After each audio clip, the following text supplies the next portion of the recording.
Tonight I'm asking for anyone with information to please come forward. What you are about to see may be disturbing. Hit this. Hit this. Yeah. Yeah. Yeah.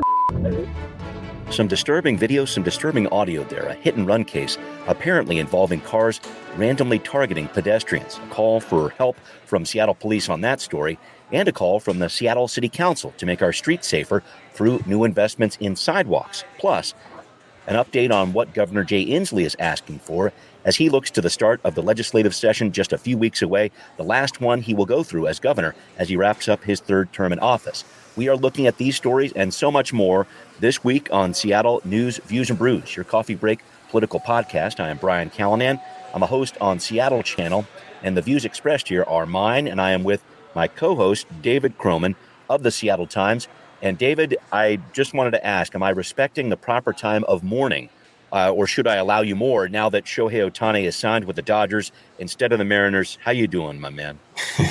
Well, I feel like Mariners fans came to grips like several weeks ago that Shohei Ohtani was not going to sign here, and so we're actually probably doing better than like the Blue Jays or the Giants. That's a good point. There are always things to be thankful for in these things. Always a silver lining. Thank you always, David, for joining me here. Thanks to our background noise sponsor, City Grind Espresso, on the first floor of City Hall. Thanks also to our show patrons. A special shout out to Robin, who just joined at the $5 level a few days ago. Robin is a climate volunteer who pointed out after our discussion of decarbonizing buildings a few weeks ago, yes, it's going to cost building owners, but if we don't, she says, it'll be a much worse outcome. Robin, definitely appreciate your point of view and your support. I'm hoping to hear from more patrons by the end of the year. If you want to become a patron at the $5 level, you can get your very own Seattle News, Views, and Brews decal. Find Seattle News, Views, and Brews on Patreon to learn more.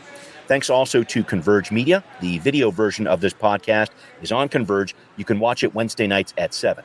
Off we go. Time for Right Here, Right Now. Well, that slight buzzing sound you hear, traveling on the winds from the south of Seattle. Yes, we are just a few weeks away from a new state legislative session. It's a so-called short session of 60 days, meaning people like Jay Inslee are going to try to jam in as much as they can onto the agenda. The governor's latest pitch, unveiled on Monday of this week, is a $941 million plan for clean energy and climate projects. This is on top of the $2.1 billion the legislature allotted in 2023 towards these goals in this last session. The proposal also includes a one-time $200 credit on residential electric bills for low and moderate income homes, affecting about 750,000 families, according to the governor's office.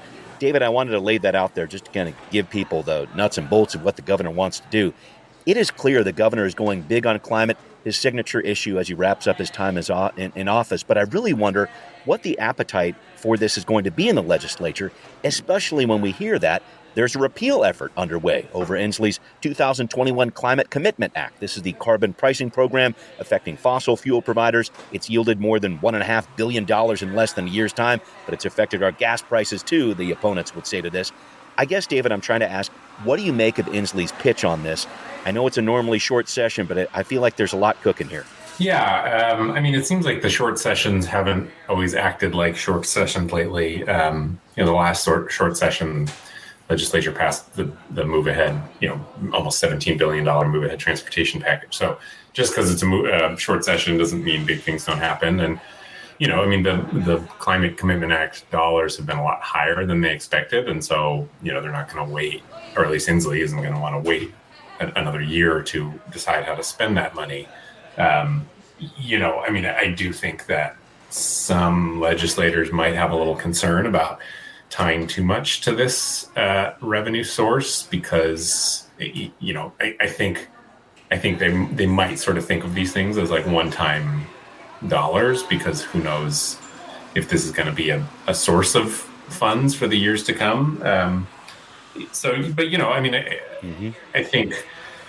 think what's there is there. I mean, these credits have already been sold, I think, it's my understanding. And so, I imagine that there will be fairly fierce competition for these dollars because I would think, maybe this is my bias as a transportation reporter, but I would think especially on the transportation side, just because that budget, I think, is going to be the most strained. The general fund has gotten some positive reports lately. And of course, these Climate Commitment Act dollars have come in a lot higher than they expected. But the transportation budget is looking at some real challenges. So, I think that there's going to be a lot of competition for those dollars. Absolutely. And if you really want to tie these carbon measures to things that would reduce carbon, et cetera, you definitely would have to look at the transportation budget, I would think. But I guess I'm just thinking overall, David, about Inslee's overall legacy on climate issues. He has been a huge champion of carbon tax measures over the last decade, but both times voters have rejected these measures. I just feel like this legislative session, watching where lawmakers spend this carbon tax revenue for one, and especially watching how this Climate Commitment Act repeal effort goes, the key to Inslee's record in the history books is kind of the way I'm looking at it. How do you look at his legacy going forward and what this session means in terms of affecting that? Yeah, I think this is a big part of his legacy. I think also the success of, a few other of his marquee proposals hinge on these dollars, electric vehicle, phasing out gas-powered vehicles by, the state goal is 2030, but they've signed on to the California's goal of 2035 also. Getting all that infrastructure up and running, electric vehicle charging stations cost money, and I think a lot of it's coming from this. Electrifying the ferry fleet, that costs a lot of money, and there's a lot of these dollars hung up in that also. So it's not just the sort of structure of this that is legacy defining, but it's what it allows. And again, I'm focused more on transportation, but transportation is the largest source of greenhouse gases. So, to make a lot of those kind of switches to electrify things, I think is dependent on these carbon credit dollars. Yeah, it really is. And we were talking about trying to decarbonize home construction. The fact that the natural gas is going to be kept out, a lot of that new construction going forward with these buildings, that's a big deal too. So definitely a lot to unpack here as the legislative session goes into effect here in a couple of weeks. But I also wanted to talk about another thing that Inslee is speaking about, and we'll get a full breakdown of the governor's package here for 2024 and his priorities coming up on Wednesday, and we'll look a little bit more at that. But Inslee is also touting the state's work on encampment clearing near state highways and freeways. I wanted to bring this up because he spoke about this in Seattle last week in the South Park neighborhood near First Avenue Southwest and Southwest Michigan Street. So the state cleared this area in March of several tents. It's still clear as of December here. The governor says more than 1,000 people have been moved inside from 30 encampments statewide, and the governor wants $100 million in the budget coming up for this year, the supplemental budget, going towards a state fund that helps quickly obtain properties for people to live in. Sounds great, but there's always a but here. The numbers provided by the city of Seattle, just Seattle here, shows that there are still 28 encampments on state DOT property, which draw more than 200 calls to the fire department, 250 police calls, and 77 reported crimes every month. I was just thinking about that, David, this interaction between the city and the state, and it had me thinking about how far can $100 million really go? And I guess, what do you make of what the governor's talking about when it comes to homelessness and clearing encampments? Part of it, I think, is him trying to kind of acknowledge an issue that a lot of people have been raising for a while. Encampments are kind of the most visible reminder of some of the state and city's failings on homelessness. And so I think he's talking about it, because he doesn't have a lot of time left and is trying to show action on this issue. The specifics of it, they get a little tricky because, folks who might be camping in these places or on a different property, they don't generally think about whether it's state or city property, but there is sort of a jurisdictional question. And people driving past some of these encampments don't think about whose property it is either. They just see the encampment. $100 million sounds like a lot of money. When we're talking about the whole state, and really what's needed here is to find somewhere more permanent for these folks to go, and where that is and how you kind of build the relationships to get people to take that shelter. That's the hard part. If that was easy, then these encampments wouldn't exist anymore if it was easy.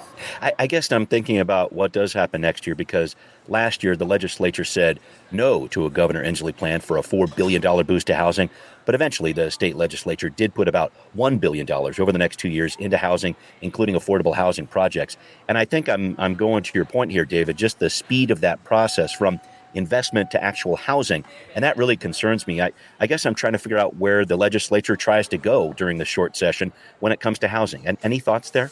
Yeah, I don't know. I haven't been tracking that super closely. I think there probably will be some focus a bit on more like zoning changes, I suppose. I mean, there was the talk about middle, missing middle housing and sort of allowing more duplexes and triplexes and that sort of thing. It seems like there might be a little more focus on quote transit-oriented development this session. Big policy ideas. That is a big ask in short sessions because, especially in short sessions like this, where there are going to be some big budget headaches to deal with. We'll see. It seems like controversial policy ideas maybe don't make the finish line on short sessions like this. But then, yeah, I mean, I think I don't think we'll see something like additional bonding authority, which is basically what Governor Inslee had been asking for before. But, maybe we see a little more just cash infused in for affordable housing.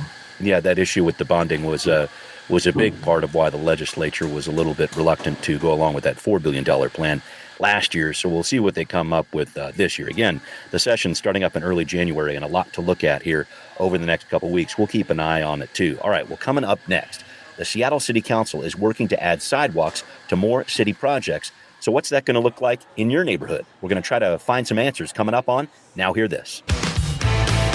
Sidewalks. Dozens of neighborhoods across Seattle don't even have them, and the ones that are there are often in disrepair and don't come close to the standards laid out by the Americans with Disabilities Act. The Seattle City Council wants to change that, and this week they are working on passing a measure that would mandate more sidewalk construction and repair as part of road paving projects in the city.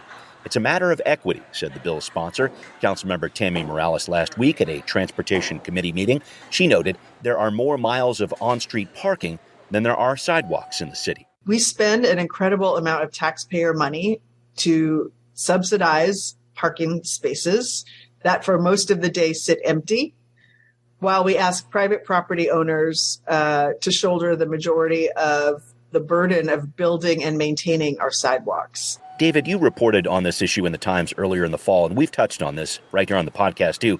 And we also hear about this issue every single time there's a council election season. I guess I'm trying to figure out, what is this new measure actually going to do in my neighborhood in Southwest Seattle? I mean, it's not going to be a quick turnaround. I mean, because there's not actually any dollars associated with it. I mean, if you there have been some cities that have actually tried to set aside money to fix the sidewalks and bring them up to code.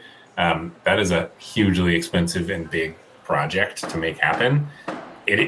I mean, if you wanted it to happen quickly, that would really be the way to do it, which is you just set aside a bunch of money and you start building sidewalks. That's not what this is.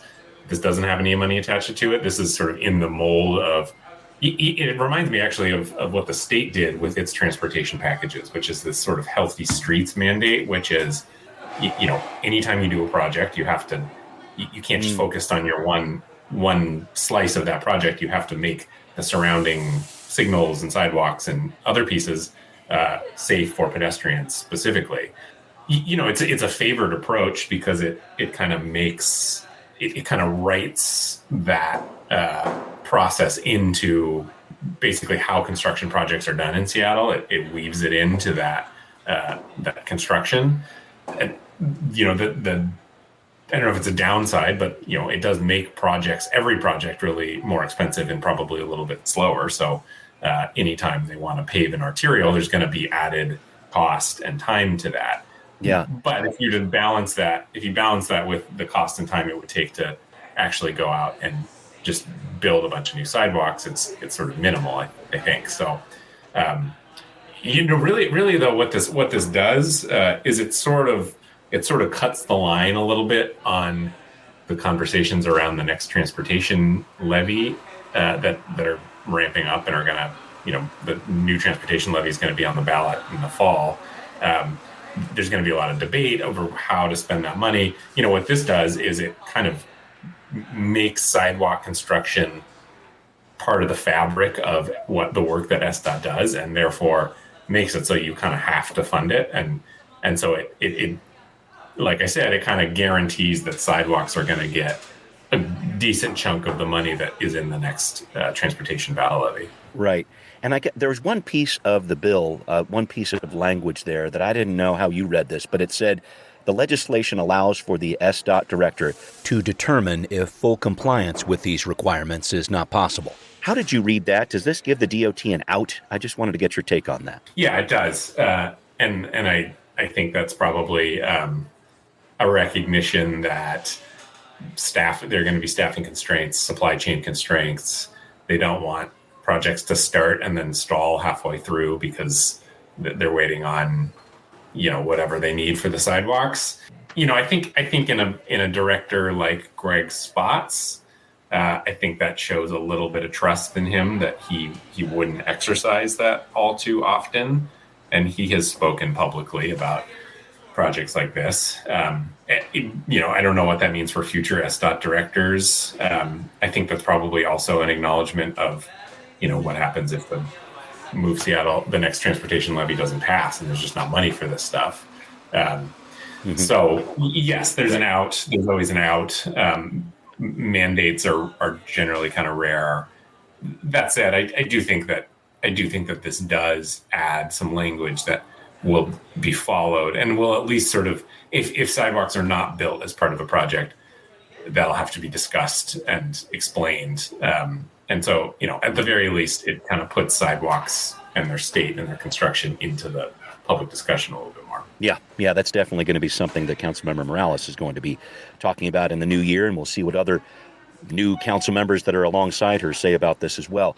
I wanted to draw everyone's attention to an issue that is in front of the Public Safety Committee this week as we move on to our next story, talking about LEAD here, formerly known as Law Enforcement Assisted Diversion, now called Let Everyone Advance with Dignity. This is the pre-arrest diversion program that places people committing low-level crimes not into jail, but into programs that include temporary lodging, drug treatment, case management, among others. So the whole idea here is trying to keep people from getting caught in a cycle with the judicial system, generally a popular program across all the shades of blue in Seattle politics.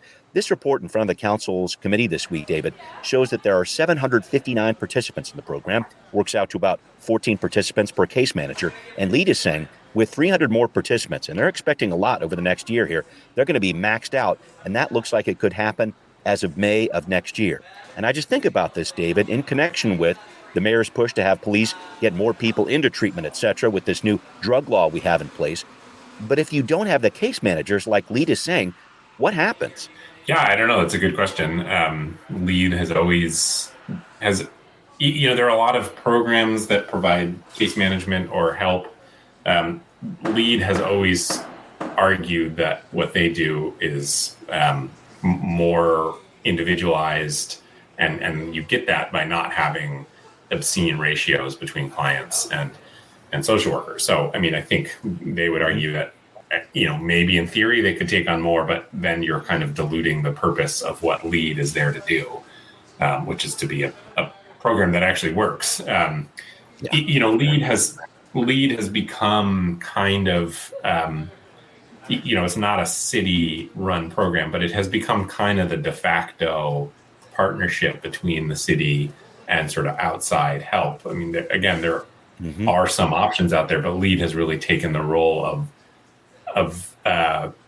providing an out for, it allows someone like Bruce Harrell, for example, or people on the council who want to see more police action and sort of police involvement in some of these, particularly encampments or scenes like on 3rd Avenue or whatever, but also don't want it to just be seen as like, a quote new war on drugs or whatever. Yeah, right. LEAD has become sort of a balancing act between that. It used to be called the Law Enforcement Assisted Diversion Program. It's not called that anymore, but LEAD is happy to work with law enforcement and sees law enforcement as a partner in this. And so that kind of, because they strike that balance between, diversion and, a de-emphasis of the criminal justice system with actually working with law enforcement, it's sort of seen as a program that a lot of people in City Hall can work with. Yeah, and just adding on to the point that you're making there, I think the reason they changed the name was that law enforcement is actually not providing the bulk of the referrals right now. Most of those, I believe close to 2/3 of them actually come from the public. It's something like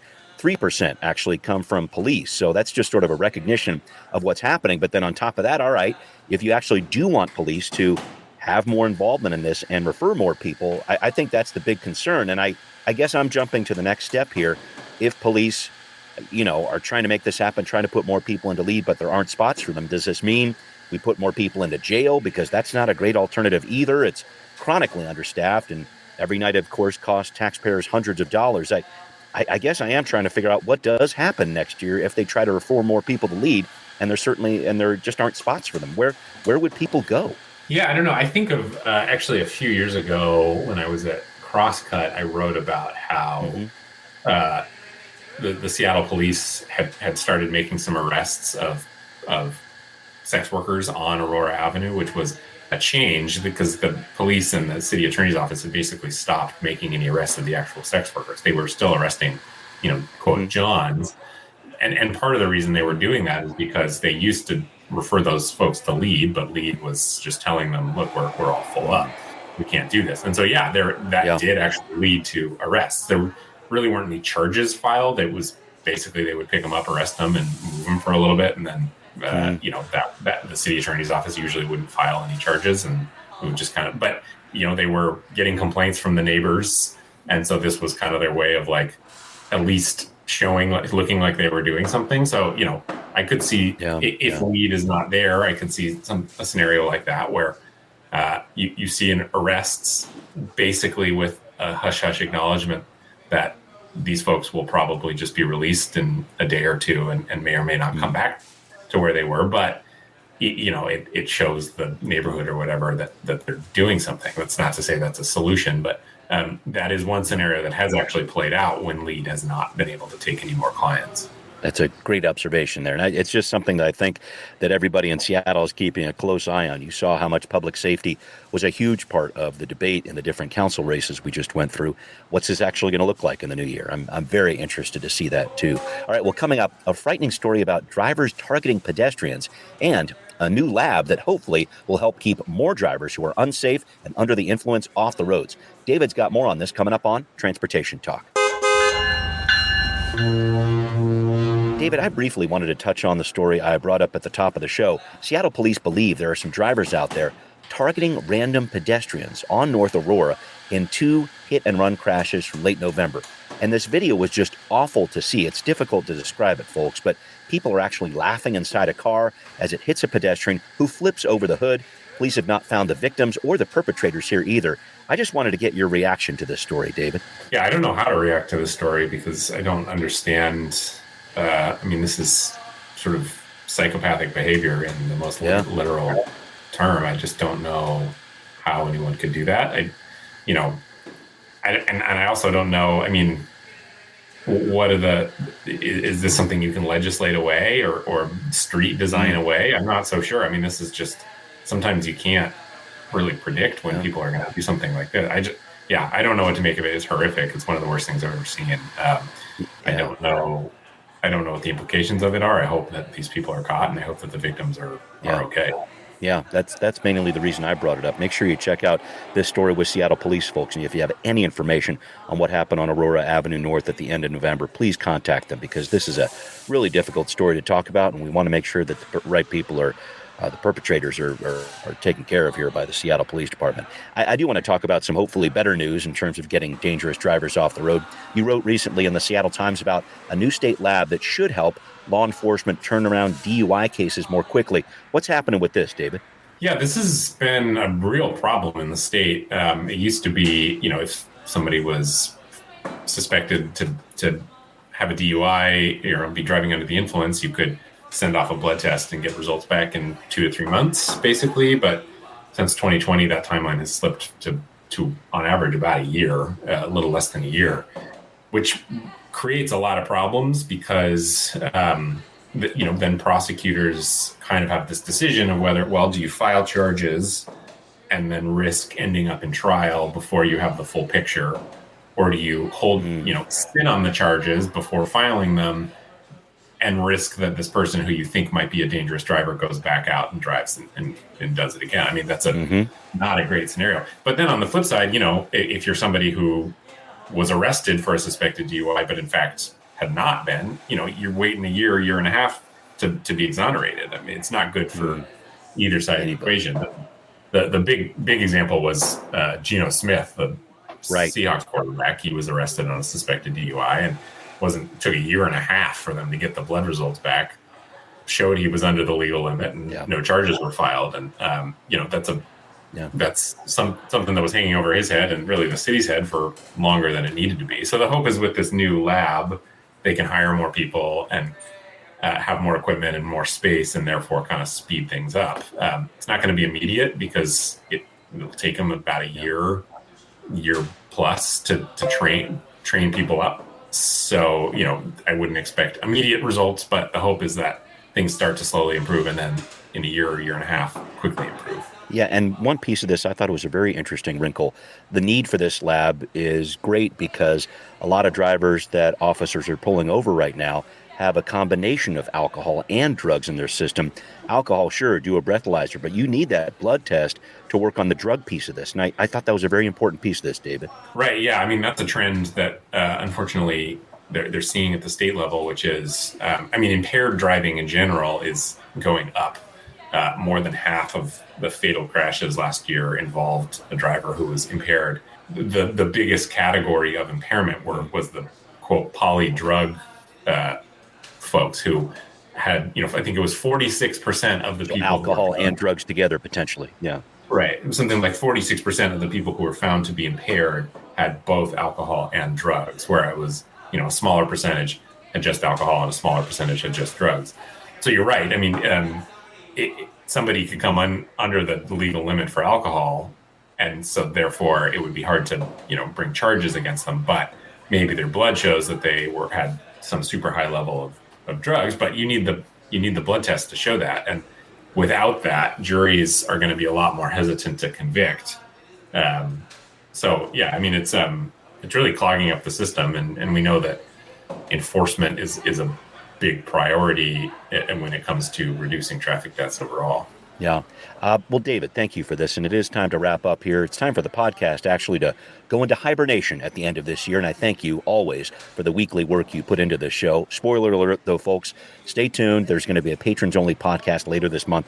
More details on that in a bit. But David, just to finish up with you here, biggest story of this past year for you, or one you're looking forward to most in 2024? What do you got? What's going on in that head of yours? Well, big stories for me were about ferries and the cost of things. So neither of those, the ferries and the ballooning costs of basically everything are going to continue to be stories that I'll be following into next year. Yeah, I know it. And I'm looking forward to that because I think there's a lot still ahead with that story that we need to cover. And as always, my friend, thank you for joining me, and I appreciate your help. Thanks so much. Have good holidays. All right. Thank you, David. Thanks to everybody listening to Seattle News, Views, and Brews, where you can always find out what's brewing in local politics. This podcast is on Apple, Spotify, wherever you listen. Please find Seattle News, Views, and Brews on Patreon and show your support there. Thanks also for watching on Converge Media 2. Happy holidays, everybody. See you next time. Seattle News, Views, and Brews is an independent production of Callanan Media Services. Copyright 2023.